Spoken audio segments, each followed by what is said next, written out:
Apa yang dimaksud berahi dalam Kejadian 3 ayat 16? Apakah yang dimaksud ini benar-benar berahi secara seksual? Karena kalau memang benar, tapi kenyataannya yang lebih berahi itu adalah laki-laki kebanyakan di dunia nyata.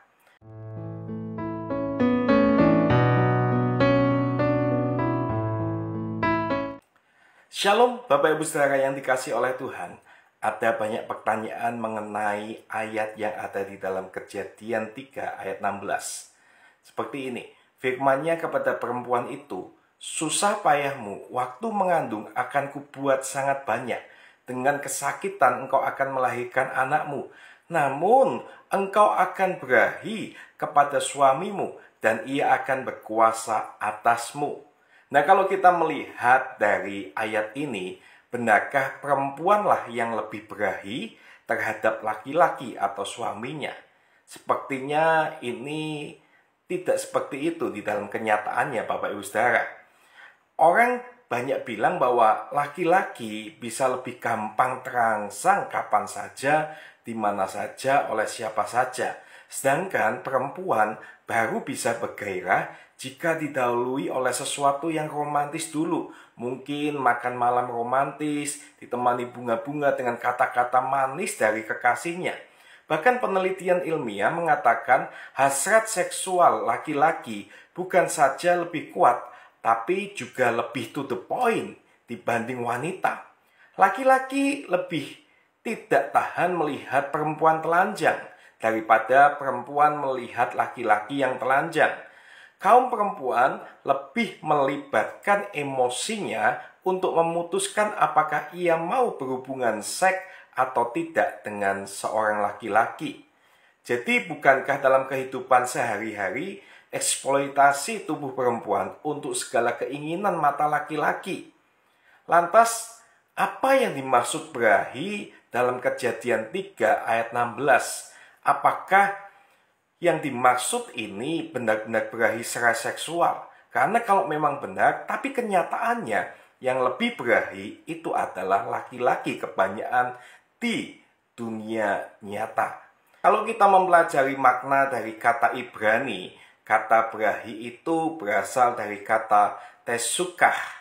Nah, kalau kita menggunakan kajian hermeneutik biblika metode gramatikal historis dengan pendekatan dari Douglas Stuart, dalam Kejadian 3 ayat 16 terdapat beberapa perbedaan pandangan maupun penafsiran berkaitan dengan teks ini yang menyangkut peran, kesetaraan, dan tugas dari laki-laki maupun perempuan, sehingga mempengaruhi hubungan antara laki-laki dan perempuan, khususnya dalam hubungan suami istri. Maka kita boleh menyimpulkan bahwa kata tesuka tidak berarti hasrat atau selera seksual dari seorang wanita pada pria. Tesuka merupakan hasrat untuk menguasai.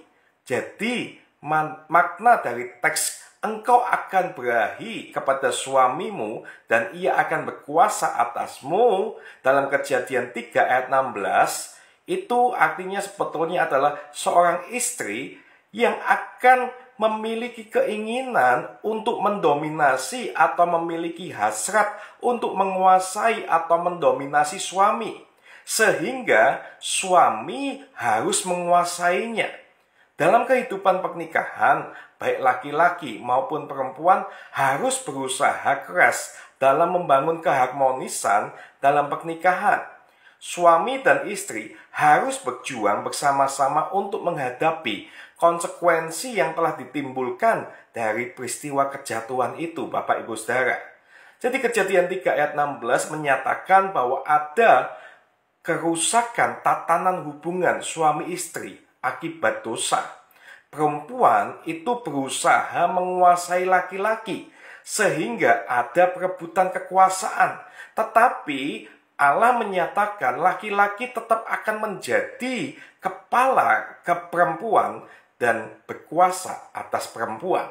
Atau di sana dikatakan dalam bahasa aslinya adalah masal atas perempuan. Dan ini dibahas kembali oleh Rasul Paulus dalam pengajarannya. bahwa suami adalah kepala dari istri. Di dalam Efesus 5 ayat 22 sampai 23, hai istri, tunduklah kepada suamimu seperti kepada Tuhan, karena suami adalah kepala istri, sama seperti Kristus adalah kepala jemaat. Dialah yang menyelamatkan tubuh. Jadi kata berahi di dalam Kejadian 3 ayat 16 itu lebih tepatnya bukan bicara tentang berahi seksual, tetapi sebuah keinginan seorang istri itu untuk menguasai suaminya. Tetapi Tuhan menginginkan suami yang adalah kepala yang harusnya menguasai di dalam masalah keluarga. Bapak Ibu Saudara, karena kita tahu bahwa kenyataannya kalau masalah berahi, lelakilah yang lebih berahi. Jadi kesimpulan dari Kejadian 3 ayat 16 adalah bicara tentang kerusakan dari tatanan hubungan yang menjadikan seorang istri ingin menguasai, ingin menjadi kepala. Tetapi Tuhan mengatakan suamilah yang harus tetap menguasai dan menjadi kepala. Terima kasih, Tuhan Yesus memberkati.